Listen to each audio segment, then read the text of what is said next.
If you wanna see the first recording and see if It's fine, as long as you're not looking at my skirt, it's fine. It's not. Okay. Okay, yeah. Yeah? Alright, so I'm gonna ask you like a list of questions. Sure, tell Let me me. check if it's already started. Yeah, it's already started. Don't want to be like finishing and then doing the record. Alright, so tell me a bit about yourself. My name is Sahar, Okay. and I'm the founder of Dumye, which is a doll company that hand makes beautiful, personal, and meaningful dolls. I'm a mother. I have two little children. I'm from America. My father's Lebanese, my mother's Palestinian. Wow. Okay. Born and raised in the US, but I moved to Dubai 10 years ago with my husband. Oh, awesome, wonderful actually. Okay. Tell me like an event that made you be socially innovative, something that happened in your life that actually made you. So I think, I don't know that it was necessarily an event, but I think when I became a mother, it made me much more, it makes you, I think when you become a parent, you start to look at yourself a lot more critically because your children watch everything you're going to do and they follow what you do, not what you say, but what you do. And I think they're, becoming a mom really planted like a deep-seated need to be able to do good, to show, because I wanted her to be able to do good in the world, and I thought the only way I'm going to be able to get her to do that is if I live that kind of life. So that she can follow your footsteps. Exactly, because I think most of us like the idea of doing good, and we're like, but then we never start. But we never actually do it. So it's not that people don't want to do well in the world or to help others. It just never really takes a priority. Okay. And I think that motherhood made it a priority. Yeah, motherhood made you open into new grounds, new perspective. Yeah. All right. What made you choose exactly to help the orphans? To help orphans. Well, I think it also stems from the motherhood thing, because it's like extending your motherly wings, So I would look at my kid and I'm like, I fuss about everything. Like when it's her birthday, I think about it for like months before. What will we do, and how can I make her feel special, and what will she remember?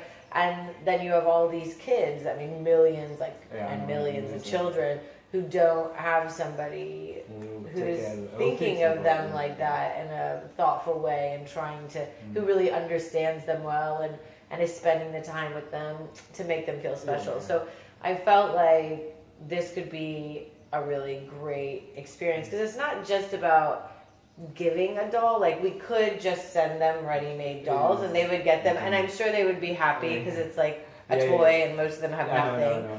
But what's more important to me is actually the fact that we go there and we do workshops with the kids, and the kids, they are involved in designing a doll that's meaningful to them, and we're there to help and support them in that process. And that interaction and connection and process is where I think the magic really is. Oh, that's a great way to look at it. Yeah.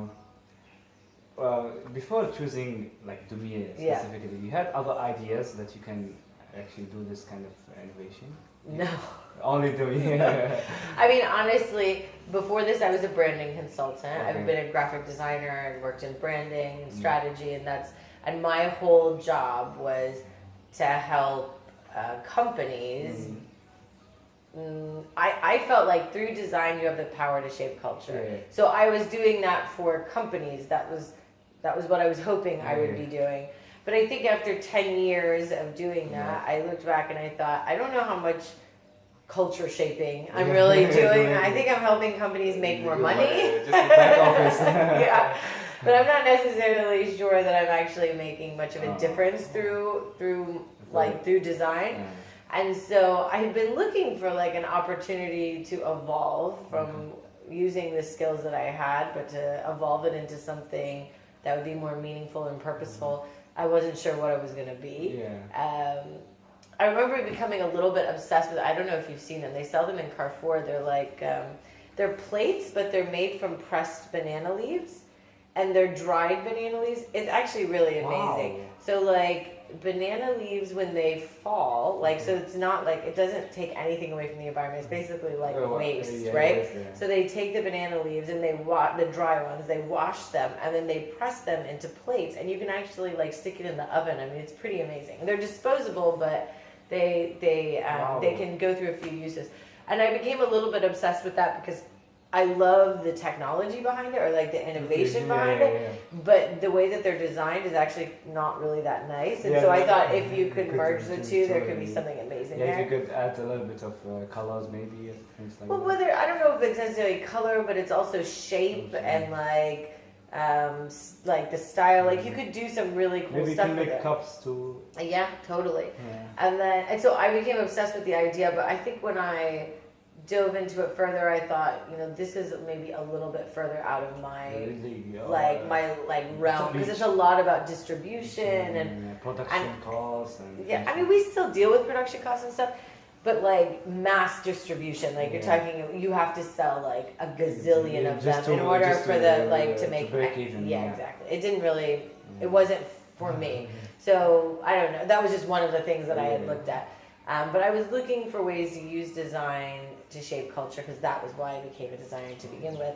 And when the whole doll thing came up, when basically I wanted to gift my daughter a doll for the holidays, and I was trying to find her like this special doll, and I was having such a hard time finding something that was like appropriate and stylish, and I wanted to be able to personalize it a little bit. Out of the mainstream Barbie, etc. Yeah, I mean, and even with like the non-mainstream stuff, a lot of the stuff it's getting better for sure, but a lot of this stuff is very, at least in the U.S., very homely, like on the prairie kind of thing, country looking, like they're not very stylish. They're not stylish, okay, I can see. And so it didn't really fit my aesthetic. So I was like, I'm going to make this doll for her. Wow. And then I started doing it for like my niece and my nephew, and I did it for like my cousin's kids. And they all loved it. Yeah, and I thought, you know, this could be like something, like I could use this as a vehicle for what I ultimately want to do, and know that this is something unique and that there's a market for it. Yeah. And then if I pack all this goodness behind it, then,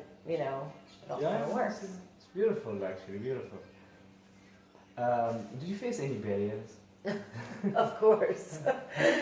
I mean, it's anyone will tell you, like, starting a business it's hard, and like I think it's hard for lots of reasons. One of them is when you start a business, you all of a sudden have to know about all kinds of things that you know nothing about, like every aspect of the business. When you work in a company, there's someone who works in HR, there's someone who works in legal, there's someone who works in... But you're doing the whole... But when you start a business, you have to know everything. You have to figure it out, Jack of all trades. Yeah, exactly.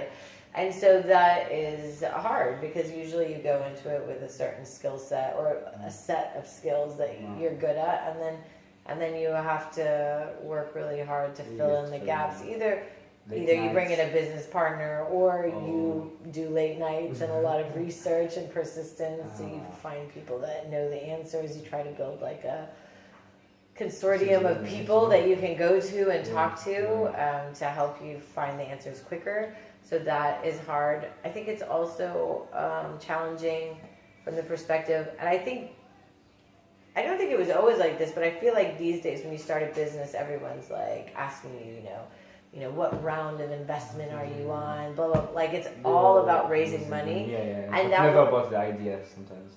Well, I mean, I think it is, but everyone wants to go from like zero to like 100 in like 30 days. You know what I mean? And that's just not how things work. It takes years. It takes time.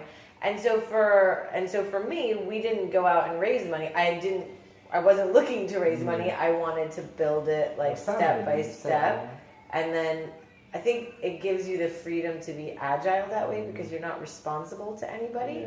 And so it makes the growth slower, but it makes it more solid. And so this is, because this isn't... foundation exactly. Solid, I mean, Dumye was never, the idea was never like, build it really quickly and flip it and sell it and make like $1 gazillion. That wasn't why it started. It was meant to be for the long haul. So I think that, but it's still challenging, because you're, I know. You know. It takes a lot of effort. You had any support? a support from like family, etc. Like in what way? Like a support, like was anyone behind the curtain that was giving you support on? I think the person who probably gives me the most support is my husband, because he's like my therapist. Every day I'm like, he comes home from work and I'm like, oh my gosh, okay, so this happened. What do you think? Like, because you just need people to be able to bounce ideas off of, or like to, help with, maybe how to approach a situation. But to be honest with you, so many people in my life have heard me talk about Dumye, and they've all fed me like little nuggets along the way that have helped it, shape where it is. But I would probably say my husband's the most consistent because we live together, so he has no choice. Okay, I have a question this time. Yeah. Do you think this is like an untapped market? No one ever thought about this. Do you think? I don't know that it's untapped. I think that obviously there's a lot of dolls in the world, right? Like there's no shortage of dolls in the world. I'd like to think that we've created a unique looking doll and a unique experience, and we sell the dolls all over the world, so it's not like a UAE thing, although we're based here, but we sell them all over the place. But I think it's the combination of what Dumye, like the design and the product, combined with the purpose that sits behind it, is what makes it really unique. I think, it's hard to say that someone these days have come up with like this breakthrough. It does happen, but very rarely. I think what makes companies unique now is taking the best of like a variety of things and putting it together into something cohesive is what makes it unique. So not only do we work with a lot of organic, sustainable, natural materials. I saw the product. It looks very friendly and. It is. We use a lot of organic cotton. We use a sustainable corn fiber stuffing. The felt that the dolls uses in the hair is made out of 100% post-consumer plastic. Wow. I mean, and then we work with an NGO in India with underprivileged women, and they support us with some of our production. Like they make the packaging for the dolls, and they make the dolls that we use in our doll making kits and in the orphanages when we do the workshops.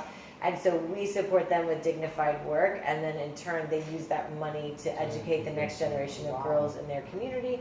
I mean, it's like it hits everything. Yeah, I mean, we say that we make our dolls with karmic goodness, and I mean it. Like when someone buys a Dumye doll, it literally sets off a chain reaction of good, and I think that is very unique to Dumye. Wow, that's really good, actually. Okay, so you just answered the question. Where do you produce mostly? Well, we produce here. Most everything is made here in Dubai. The only things that are made outside of Dubai are the packaging that we do in India, and the fair trade organic cotton dolls that they make for us for the kids and for the workshops. And then we obviously get materials from different countries. Like for our kits, we get them from different countries, but we assemble everything here. Everything gets put together here. Wow. So we're Dubai homegrown. Yeah, I can see. Do you have any strategies for growth, like making franchises, etc.? We have been asked about franchises, but we're not looking to do that. I think growth right now is, we've been focusing a lot on, from a wholesale perspective for the US market and for the GCC. And we've recently opened up our own retail space in Dubai Mall, so that launched in September. So that's a new sales channel for us, which is really exciting. And I think we are looking to go, we have a little bit of retail partners in Europe, but not a lot, and so we are looking to go to do trade shows in the new year to expand our European presence as well. So most of it has been happening recently through wholesale, because it really helps us get our name out there and get in touch with customers who like the stores that we sell to already have the customers that we want attention. So it's a great way to introduce the brand to those people. And then I think in the near future we'll spend a little bit more time going back to our online store. And we have an online store, and that's how we started. And the first year, that was really all that we did. And then we started branching out into different sales channels. and that one has just kind of been like sitting there. I mean, it works, and people buy through it, but it hasn't gotten much love. Yeah. So I think, you know, we'll circle back to that. You're gonna focus more on it later. Yeah, I think like probably this time next year. Yeah. Okay, next question will be, what's your mission and vision? Well, the purpose of Dumye is to bring love and light into the lives of not only our children, but the children who have not been spoken for. And the idea is that one day that we will leave our kids to a world better than the one we were born to. You know, because the reality is when you get kids when they're young and you can teach them about empathy and compassion, and you can plant the seed, as you said. Exactly, you plant the seed. Like those kids, they're going to grow up and they become the CEOs and the policymakers and the mothers and the doctors, and they're the ones that are going to shape the next generation. So if we can get to them young and really kind of open their eyes and their hearts to what is going on in the world and build empathy and understanding, then I feel like we're off to a good start. Oh, that's beautiful. Yeah. So. Are there any risk involved in what you do? Like, as in, like what? As in some countries, some cultures, dolls may be offensive. Well, I'd like to think that the dolls the way that we dress them is pretty like modest. I mean, like not like there's nothing sexy about our dolls. And we sell them like in Saudi Arabia and I feel like that's probably the most conservative place I can think of. Only one time somebody asked me, they wanted me to remove the eyes of the doll because they said that they were gifting it to someone, to a daughter of a family that was very conservative. And I said, and this was for one of the limited edition dolls, and I was like, I can't remove her eyes because everybody has eyeballs. Like that's just normal. But what I did was I made her eyes sleeping instead of her eyes open, because I felt like at first I was like, I'm just gonna say no, like I'm not gonna do this. It's weird, but yeah.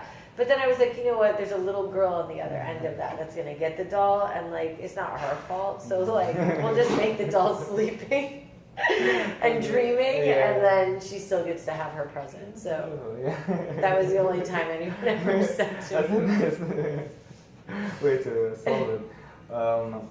Okay, how well can you measure the impact or the success you had? So from an impact perspective, we're actually going through a process right now with an independent who is doing just that. She's basically she's been interviewing, it's been going on for a couple of months, but she's been interviewing a lot of people that we work with and interviewing, she interviewed me, and doing a lot of research to actually measure the impact of what Dumye is doing. We're still a young company, so it's hard to say for sure, but I'm looking forward to reading the results of what she's come up with to see, and also to really understand how someone goes about actually measuring the impact. Right now what we do is we keep track of how many children we've gifted dolls to and how many dolls we have to gift to children. And that is like our main marker because that's an easy way for us to keep track. Now the impact that doll has on the child's life is a lot harder for us to capture, especially because a lot of times the kids are transient, like they're refugees, like we can't follow them. Like I have no way to track them for like 3 years to find out if they still remember that doll that they made. I don't know, but I am looking forward to seeing what this organization comes back with, and because it's also supposed to help us understand how we can do this moving forward to really understand the impact. On the other side, like, did you get any feedback from your customers, people who bought it, not orphans, but on the other side, like what kind of feedback? Which type of feedback do you get from them? I think most of the time, like the letters that I get or emails from moms and stuff are more excited about the idea of having something tangible to talk to their girls about something that's actually quite complicated. And I think parents are looking for ways, actually I know because they tell me, they're looking for tangible ways to teach life lessons, and I think I get a lot of, Dumye does that, and I get a lot of positive feedback about that. So. Oh, wonderful.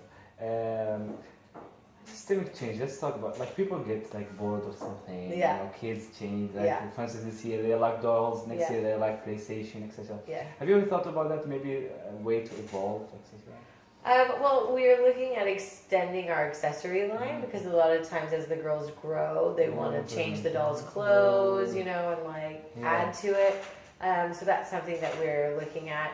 And also, you know, I think in the future, like down in the future, being able to expand Dumye's brand into more of a lifestyle brand, so going into clothes and books and other things that really support our mission and to support our mission, but to really be able to expand the breadth of what Dumye does. But that's you know, well, it's just a ways away. So yeah, one step in front of one foot in front of the other. Actually, you just answered the question. Okay. Okay. Are there any lessons you've learned in this journey? I think patience is like. I think patience is a good starting point. A good starting point.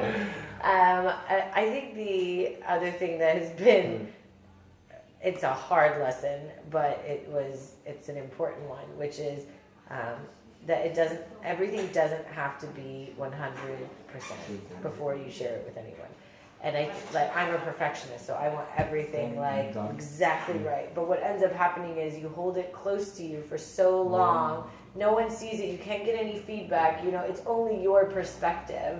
And so being able to be okay with like, let's say 80% and knowing that you can go back and make it better later, but like give it a chance, you know, for people to see. And you cannot as an entrepreneur do everything 100% by yourself. Like it just doesn't. There's only 24 hours in a day. You got to sleep for a few of them. You got to eat for a few. You got to eat. You got kids. Like things happen. So. Sleep is always the one that gets compromised the most, but the reality is it's just not possible. So learning how to negotiate that in your own mind it's really hard, but it's so important. It's so important. Okay, I think this is the last question. Sure. If you had to go all over again, what would change? Oh gosh. I think if I had to start over, I don't know. You know what? I don't know that I would change anything. Because I feel like where we've come was part of the journey. Like, and everything that happened, good, bad, and ugly, was part of the learning. Like, that's how we evolved. That's how we got to where we are today. And, yeah, so I don't know that I would change it. Because even the parts that really sucked and were like, you know, where you're like... This is it. Yeah, you're like, oh my God, what am I doing? Like, this is crazy, and this is, like, we have no money left. Like, how is this going to survive? And then something just magical always happens. And, door closes, a window opens. Yeah, something always, I think, like, when you're doing what you're supposed to be doing, that happens, you know, like, things just have a way of like the universe conspires for you and kind of paves a way for you to continue and to appreciate like the really high moments. You have to have gone through the really low moments. So I leave it as it is. All right. So let me just ask one more question. Yeah. How many of you are like? How many? We are 9. We're a team of 9. Yeah. Then I think that's it. Well, thank you. Thank you so much. Good luck with your project. Thank you. I hope I get the full mark. Yeah, I hope so. Thank you so much. No problem. Thanks. Let me stop it. Hopefully